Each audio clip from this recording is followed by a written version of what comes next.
반갑습니다. 레몬이와 함께하는 4월 30일 정세 읽기. 예, 오늘 하루도 잘 보내셨습니까? 내일은 노동절이어서 오늘 드디어 연휴가 시작되는 것 같습니다. 연차 있으신 분은 5월 4일날 쉬게 되면 연차가 쭉 길어져서 한 5일 정도 쉴 수 있고요. 연차가 쓸 수 있으신 분들은 그렇고, 저희 같은 경우는 뭐 회사 사정상 못 쓸 수도 있으니까요. 그런 상황이 있는 것 같습니다. 오늘 같은 경우는 코스피 같은 경우는 1.3% 하락을 해서 6,598로 마감을 했고요. 코스닥 같은 경우는 2.2% 하락을 해서 1192로 마감했습니다. 제가 말씀드렸듯이 코스피 같은 경우는 수익을 내는 회사가 많지만 코스닥 같은 경우는 40% 이상이 적자 내는 기업이 많습니다. 그렇다 보니까 오를 때 오르지 않고 떨어질 때는 많이 떨어지는 경향이 있습니다.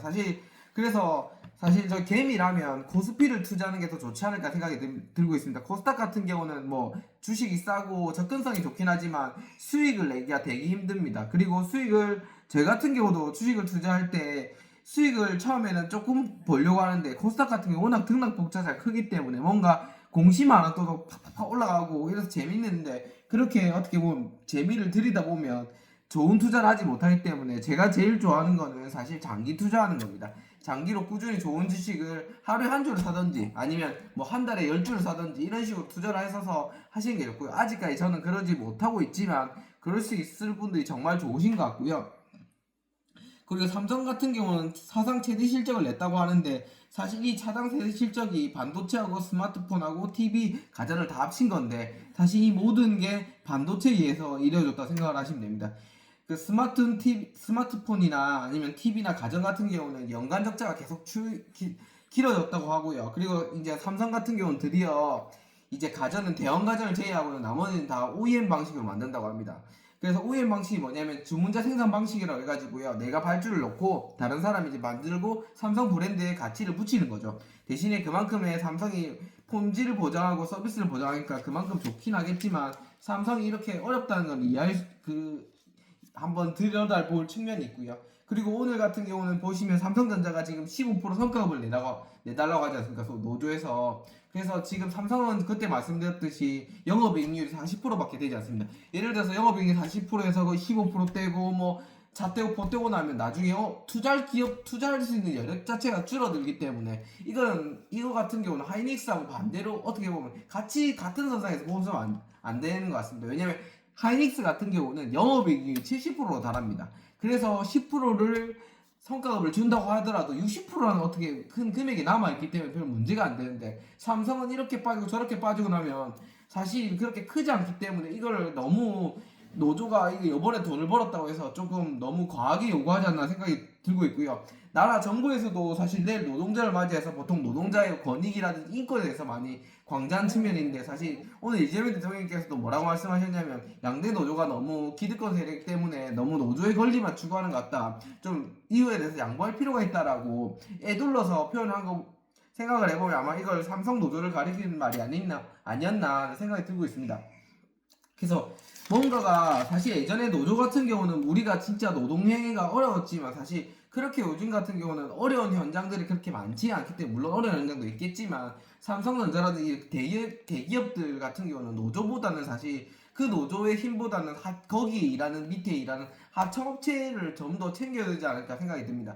사실 하청업체 노조 같은 경우는 뭐 저 사람들은 뭐 하이닉스 같은 경우는 뭐 5억을 받니 4억을 받니 하고 있지만, 그 하이닉스나 오종 같은 성과급 같은 경우는 뭐 1,000만 원 안짝이라거든요. 어떻게 보면 같은 공장에서 제품이 나오고 있는데 그 성과급을 같이 나눠야 되는 입장에서 그렇지 못하고 한쪽에서 다 이렇게 가져간다면, 그게 진짜 우리가 말하는 노조라는 그게 역할을 하는 걸까 다시 한번 생각을 해볼 필요가 있는 것 같습니다. 그냥 그 노조가 한 노조, 삼성전자 노조면 삼성전자 전체 그 하청업체까지 나눠야지, 자기 그냥 이익만 나눈다면 그건 좋은 방법이 아닌 것 같고요. 그리고 쿠팡 같은 경우는 지금 뭐 행정소송을 해서 이제 대기업 계열사에 오너에 들어가지 않겠다고 하고 있는데, 그거는 사실 제가 봤을 때는 행정소송에 질 것 같기도 하고요. 만약 이긴다 할지라도 어차피 공정이라든지 국세청이라든지 다 세금을 매길 거기 때문에 사실 이건 별 의미가 없는 것 같고요. 그냥 김범석 의장님 같은 경우는 한국에 빨리 들어와서 수저 같은 거 받고 진심어리 사과하고 그다음 고객들한테 사과하는 게 제일 좋은 방법이지 않을까 싶은 생각이 들고 있습니다. 그리고 얘들 같은 경우는 지금 막 로비를 하고 별짓을 다 하고 있는데 미국의 로비를 할 게 아니라 한국의 그 소비자한테 돈을 줘야지. 지금 미국 국회의원이라든지 뭐 부대통령이라든지 벤스 부대통령이라든지 이런 사람 로비하는 게 참 잘못된 것 같고요. 오늘 가장 큰 소식은 오펙에서 드디어 아랍에미리트라는 UAE가 탈퇴를 한다고 합니다. 이게 지금 가장 큰 문제가 뭐냐면 오펙 같은 경우는 처음에 이게 만들어진 이유가 석유 카르텔을 유지하게 만들어졌습니다. 이게 중심 국가가 사우디아라비아고요. 사우디아라비아 같은 경우는 725만 메랄 가까이 지금 매일 생산하고 있고 아랍에미리트 같은 경우는 237만 배를 생산하고 있습니다. 거의 오펙에서는 이란 다음으로 큰 기업이기도 하고요. 그 미국 같은 경우는 우리가 알다시피 1325만 배럴이나 정도 생산을 하고 있습니다.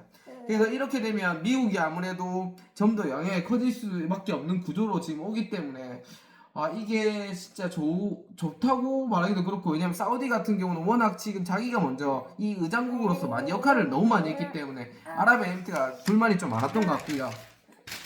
우리 네모네도 불만이 좀 많은 것 같고요. 그리고 보시면 지금 오늘 드디어 이제 우리나라 순환근무 체제가 바뀐다고 합니다. 원래 우리나라 같은 경우는 2년에 한 번씩 막 순환근무를 해서 지금 많이 문제였지만 이제는 그러지 않고 핵심 영역에 따른 뭐 34개 분야 정도는 7년 이상 장기 재직할 수 있도록 유도를 하고 이렇게 인재를 해서 이제 패스트 트랙도 만들고, 사실 이제 이재명 정부에서 가장 잘하는 게 일하는 공무원을 만들어 주는 것 같습니다. 왜냐면 2년 있다가 순환보직을 하다 보니까 그게 이점도 많았습니다. 왜냐면 비리의 원상이 안 되고 그 다음에 여러 가지 업무를 맡을 수 있고 이렇지만, 이러다 보니까 전문성이 너무 떨어지다 보니까 이게 문제가 많았는데 이번에 이제 이걸 없앤다고 하고, 또 그리고 5급 승진 패스트 트랙을 해서 성과가 있을 때는 승진이 있다는, 어떻게 보면 진짜 원칙적인 말이 통하는 사회가 될 것 같고요. 그리고 공무원에 대한 재교육도 지금 전면 시행한다고 하니까 지금 우리나라 공무원이 뭔가 더 잘해지지 않을까 생각이 많이 들고 있습니다. 오늘은 이제 여기까지 하고요. 내일도 즐거운 휴일 되시고 감사합니다. 나는야 레몬 나는야 레몬이 구독 좋아요는 사랑합니다.